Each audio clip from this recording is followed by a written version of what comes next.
floor to Le Pont.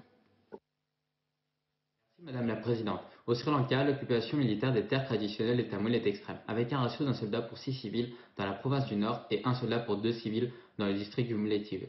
Une occupation dirigée par le gouvernement pour fragmenter géographiquement le Nord et l'Est, s'accompagnant d'une stratégie visant à effacer systématiquement la culture et l'histoire tamoule par la création de colonies singalaises, de temples bouddhistes, de monuments de la victoire, d'occupation de réserves archéologiques, de sanctuaires bouddhiques, de réserves forestières et de zones économiques spécialisées réservées aux militaires et à leurs familles.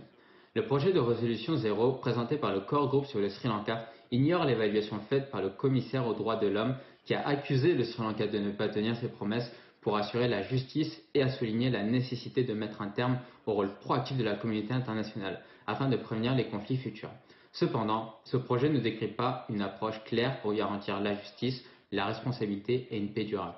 Il s'écarte complètement des recommandations formulées par le Haut-Commissaire des Nations Unies et de celles de 4 anciens hauts-commissaires, 9 anciens rapporteurs spéciaux et tous les membres du groupe d'experts des Nations Unies sur le Sri Lanka, de renvoyer l'affaire devant la Cour pénale internationale.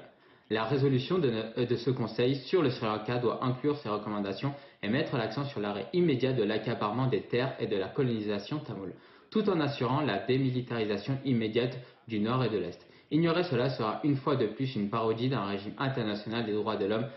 Merci Madame la Présidente.